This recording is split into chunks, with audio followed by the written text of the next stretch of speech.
নমস্কাৰ মৰমৰ ছাত্ৰ ছাত্ৰীসকল মই এজকে তোমালোক সকলোকে মোৰ ইউটিউব চেনেলটোলৈ পুনৰবাৰ স্বাগতম জনাইছোঁ। মই আজিৰ এই ভিডিঅ'খনত তোমালোকৰ কাৰণে লৈ আহিছোঁ অসম জাতীয় বিদ্যালয়ৰ পঞ্চম শ্ৰেণীৰ অসমীয়া পাঠ্যপুথি আপোন পাঠৰ পাঠ 1 অৰ্থাৎ প্ৰথম পাঠ লাহে লাহে এই কবিতাখনৰ প্ৰশ্নকেইটাৰ মই আজিৰ প্ৰশ্ন উত্তৰকেইটা মই আজিৰ ভিডিঅ'খনত লৈ আহিছোঁ। তোমালোকে ভিডিঅ'খন স্কিপ নকৰি সম্পূৰ্ণ চাবা আৰু যদি বুজি পোৱাত কিবা অসুবিধা হয় তোমালোকে মোক কমেণ্টত জনাবা আৰু ভাল লাগে নে বেয়া লাগে মোৰ ভিডিঅ'বোৰ চাই সেইটো মোক কমেণ্ট কৰি জনাবা আৰু যদি চেনেলটোত প্ৰথমবাৰৰ কাৰণে আহিছা চেনেলটো ছাবস্ক্ৰাইব কৰি ৰাখিবা, পাৰিলে অল নটিফিকেশ্যন বেল আইকনত ক্লিক কৰি অল নটিফিকেশ্যন চিলেক্ট কৰি ৰাখিবা যাতে মই যেতিয়াই নতুন ভিডিঅ' এখন আপলোড কৰোঁ সেইখনৰ নটিফিকেশ্যন তোমালোকে সৰ্বপ্ৰথমে পাই যোৱা। যিয়ে নহওক আহাচোন আমি দেৰি নকৰি আজিৰ ভিডিঅ'খন আৰম্ভ কৰোঁ। আজি আমাৰ পাঠ 1ত আমাৰ কবিতাখন আছে লাহে লাহে। মই এইবাৰ তোমালোকক কবিতাখন গাই যাম, তোমালোকে মোৰ লগে লগে ক'বা, পঢ়ি যাবা, নহ'লে তোমালোকে ঘৰত পঢ়ি ল'বা। আমাৰ কবিতাখনৰ নাম হৈছে লাহে লাহে আৰু ইয়াত আছে যে এখোজ এখোজ কৰি খোজ বহুৱাই পোৱাগৈ টিং পৰ্বতৰ, এভৰি এভৰি কৰি আগ বাঢ়ি বাঢ়ি পোৱাগৈ দেশ দেশান্তৰ। কি কৈছে যে এখোজ এখোজ কৰি খোজ বহুৱাই পোৱাগৈ টিং পৰ্বতৰ, এভৰি এভৰি কৰি আগ বাঢ়ি বাঢ়ি পোৱাগৈ দেশ দেশান্তৰ। তাৰপিছত আছে এডাল এডাল কৰি সূতা বৈ বৈ বোৱা হয় দীঘল কাপোৰ, এটপ এটপ কৰি পানী গোট খাই হয় শেষে গভীৰ সাগৰ। একোটা একোটা কৰি আখৰ জতাই লেখা হয় বহু পুথি পাজি, এডপ এডপ কৰি বাঢ়ি গৈ গৈ দেখা পোৱা বৰ গজযোগী। তোমালোকে সম্পূৰ্ণ কবিতাখন ঘৰতে পঢ়ি চাবা বা এইখন মুখস্থ কৰি ৰাখিবা। মই আজি তোমালোকক পাঠত দিয়া প্ৰশ্ন উত্তৰকেইটাৰ বিষয়ে মই আজি আলোচনা কৰিম। আমাৰ ইয়াৰ পৰা পাঠভিত্তিক ক্ৰিয়াকলাপসমূহ আৰম্ভ হৈছে আৰু ইয়াত আছে আমাৰ প্ৰথমতে আছে অৰ্থৰ সৈতে চিনাকি হোৱা। তোমালোকে অৰ্থকেইটা মুখস্থ কৰি ৰাখিবা। ইয়াত প্ৰথমত আছে টিং, অৰ্থাৎ টিং মানে হৈছে শিখৰ আৰু দেশান্তৰ মানে হৈছে অন্য দেশ, বক্তৃতা মানে হৈছে ভাষণ আৰু আপুনি মানে হৈছে নিজে। এতিয়া ইয়াত 3টামান প্ৰশ্ন আছে আৰু একত ক আছে, কত আছে পৰ্বতৰ টিং কেনেকৈ পাবগৈ পাৰি, খত আছে পুথি পাজিবোৰ কেনেদৰে লিখা হয় আৰু গত আছে দীঘল কাপোৰখন কেনেদৰে বোৱা হয়। ইয়াৰ পিছতে 2 নম্বৰত আছে পঢ়া বুজা আৰু লিখা। যেনেকুৱা ইয়াত দিয়া আছে এক খোজ, অৰ্থাৎ ইয়াক লিখিলে আমি লিখিম এক খোজ আৰু 2 খোজটো আমি লিখিম 2 খোজ। এনেকৈ বাকীকেইটা তোমাক ফিল কৰিবলৈ গৈছে। আৰু 3 নম্বৰত আছে খালী ঠাই পূৰ কৰা। ইয়াত আমাৰ ডেছ আছে, তাৰপিছত কৰি বাঢ়ি গৈ হৈ, অৰ্থাৎ তোমালোকে কবিতাখনৰ পৰাই তোমালোকৰ 4টামান ইয়াত শাৰী তুলি দিয়া আছে আৰু তোমালোকে যদি কবিতাখন মুখস্থ ৰাখা তোমালোকে এইটো ইজিলি পঢ়িব পাৰিবা। তাৰপিছত শাৰীত দিয়া আছে যে অভিধান চাই অৰ্থ লিখা, অৰ্থাৎ এইবোৰ অভিধানৰ সহায় লৈ ইয়াত 3টা শব্দৰ অৰ্থ লিখিবলৈ গৈছে। আৰু ইয়াত পাছত আছে যে ক অংশৰ লগত খ অংশ মিলোৱা। আৰু ইয়াত 2টামান অতিৰিক্ত প্ৰশ্ন দিয়া আছে, এই 2টা মই আলোচনা নকৰিম।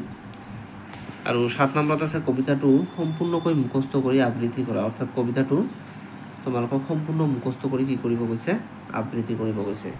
এতিয়া আহাচোন আমি প্ৰশ্নকেইটা আলোচনা কৰোঁ প্ৰথমৰ পৰা।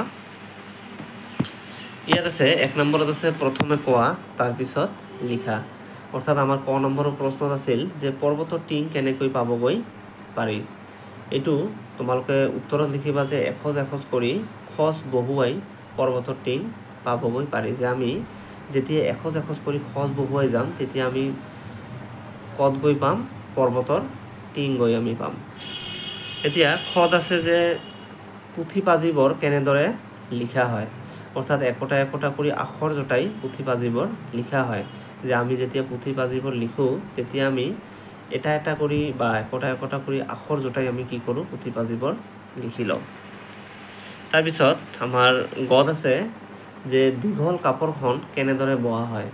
অৰ্থাৎ তোমালোকে কাপোৰ বোৱা চাই এইটোৱে প্ৰশ্ন কৰিছে যে ইয়াত দীঘল কাপোৰখন কেনেদৰে বোৱা হয়। আমি উত্তৰত লিখিম যে এডাল এডাল কৰি সূতা বৈ দীঘল কাপোৰখন বোৱা হয়। যে আমি যেতিয়া এখন কাপোৰ বম তেতিয়া আমাৰ কি হ'ব, যে এডাল এডাল কৰি আমি সূতা বৈ লাহে লাহে কি হ'ব, আমাৰ কাপোৰখন বোৱা হৈ যাব। এতিয়া আমাৰ 2 নম্বৰত আছে যে পঢ়া বুজা আৰু লিখা। অৰ্থাৎ ইয়াত দুটা আমাৰ কিতাপত দুটা দিয়া আছিল। এটা আছিল এক খোজ, অৰ্থাৎ আমি এইটো লিখিলে কেনেকৈ লিখিম, এখোজ। তেনেকৈ এক ভৰিটো আমি লিখিম এভৰি, একডালটো লিখিম এডাল, এক টকটো লিখিম এটক, আৰু একটি এইটো লিখিম আমি এটি, এক আষাৰ এইটো আমি লিখিম এ আষাৰ, 2 খোজ এইটো আমি লিখিম দুখোজ, 2 ভৰিটো লিখিম দুভৰি, 2 ডালটো লিখিম আমি দুডাল, 2 টকটো লিখিম আমি দুটক, 2টি আমি লিখিম দুটি, আৰু 2 আষাৰটো আমি লিখিম দুআষাৰ। এতিয়া আমি 3 নম্বৰটো চাম কি কৈছে ইয়াত। 3ত আছিল যে লাহে লাহে আগবাঢ়া কৰি মন ডাঠ, আধৰুৱা এষাৰো নেৰিবা, তোমাৰ অচিন আজি বহু পুথি পাঁজি সময়ত আপুনি দেখিবা। ওপৰৰ পদ্যাংশৰ অৰ্থ গদ্যত বুজাই লিখা। অৰ্থাৎ ইয়াত গদ্যত আছে আমাৰ এইটো অৰ্থ আমাৰ গদ্যত কেনেকৈ আমি লিখিম এইটো লিখিবলৈ গৈছে। এইটো আমি লিখিম যে মনটো ডাঠ কৰি একো আধৰুৱা নৰোৱাকৈ লাহে লাহে আগবাঢ়িব দিছে। যে কি কৈছে, মনটো আমি ডাঠ কৰি একো আধৰুৱা নৰোৱাকৈ আমি কি কৰিম, লাহে লাহে আগবাঢ়ি যাম। তেতিয়া অচিনাকি বহু পুথি পাঁজি, তেতিয়া আমাৰ অচিনাকি বহু পুথি পাঁজি সময়ত সকলো চিনাকি হৈ পৰিব। যে লাহে লাহে আমাৰ সকলোবিলাক চিনাকি হৈ পৰিব এটা সময়ত গৈ। ইয়াত আমাৰ 4 নম্বৰত আছে খালী ঠাই পূৰ কৰা, আৰু ইয়াত ক নম্বৰত আছে ডেছ কৰি বাঢ়ি গৈ দেখা পোৱা ডেছ গছজোপি। অৰ্থাৎ ইয়াত হ'ব যে এডপ এডপ কৰি বাঢ়ি গৈ দেখা পোৱা বৰ গছজোপি। যে এডপ এডপ কৰি বাঢ়ি গৈ আমি কি দেখা পাম, বৰ গছজোপি আমি দেখিবলৈ পাম। ইয়াত আমাৰ খত আছে যে এষাৰ ডেছ পঢ়ি ডেছ আন ডেছ সকলো পাহৰি। এইটো আমি কি লিখিম যে এষাৰ দুষাৰকৈ পঢ়ি যোৱা আন ভাৱ সকলো পাহৰি। যে এষাৰ দুষাৰকৈ পঢ়ি যোৱা আন ভাৱ সকলো পাহৰি। আৰু ইয়াত 5 নম্বৰত আছে অভিধান চাই অৰ্থ লিখা। এটা আছিল প্ৰবাহিত, অৰ্থাৎ এইটো আমাৰ অৰ্থ কি হ'ব, বৈ থকা। আৰু পৰিহৰি এইটো আমাৰ হ'ব পাহৰি, আৰু অচিনটো আমাৰ কি হ'ব, অচিনাকি। আৰু 6 নম্বৰত আছে ক অংশৰ লগত খ অংশ মিলোৱা। ইয়াত আমাৰ ওলোটাকৈ দিয়া আছে, অৰ্থাৎ ইয়াত মিলোৱা নাই, আমাক মিলাবলৈ কৈছে। আমি মিলালে এইটো হ'ব গছৰ লগত হ'ব জোপা, বাৰণিটো হ'ব তাৰ, চৰাইটো হ'ব জাক, কলটো হ'ব থক, চাদৰটো হ'ব খন, ধাননিটো হ'ব দৰা, কলমটো হ'ব ট, আৰু চুলিটো হ'ব তাৰি।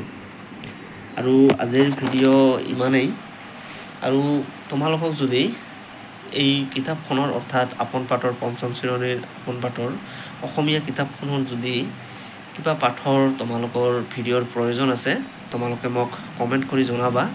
নহ'লে মোৰ হোৱাটছএপ নম্বৰ 8876299269 লৈ তোমালোকে মোক মেছেজ কৰি জনাব পাৰা।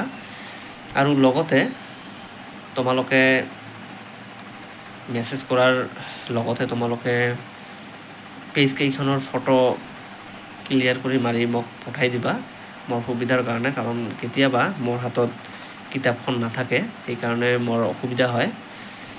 আৰু যদি তোমালোকক যিকোনো কিতাপৰ যিকোনো পাঠৰ তোমালোকক ভিডিঅ' লাগে, তোমালোকে মোক হোৱাটছএপত ফটোকেইখন ক্লিয়াৰ কৰি ফটো মাৰি পঠাই দি মোক জনাবা। মই তোমালোকৰ কমেণ্টবোৰ পঢ়ি যথেষ্ট চেষ্টা কৰিম যাতে তোমালোকৰ সেইটোৰ ওপৰত মই ভিডিঅ'খন লৈ আহিব পাৰোঁ। আৰু যদি মোৰ ভিডিঅ'খন চাই তোমালোকক ভাল লাগিলে তোমালোকে এটা লাইক কৰি বন্ধু বান্ধৱীলৈ শ্বেয়াৰ কৰি দিবা। আৰু যদি তোমালোকে চেনেলটো এতিয়ালৈকে ছাবস্ক্ৰাইব কৰা নাই তোমালোকে চেনেলটো ছাবস্ক্ৰাইব কৰি ৰাখিবা আৰু পাৰিলে বেল আইকনত ক্লিক কৰি অল নটিফিকেশ্যন সিলেক্ট কৰি ৰাখিবা যাতে মই যেতিয়াই নতুন ভিডিঅ' এখন আপলোড কৰোঁ সেইখনৰ নটিফিকেশ্যন তোমালোকে সৰ্বপ্ৰথমে পাই যোৱা। যিয়ে নহওক তোমালোকে মোৰ ভিডিঅ'খন শেষলৈকে চোৱাৰ কাৰণে ধন্যবাদ জনাইছোঁ। থেংকছ ফৰ ৱাচিং।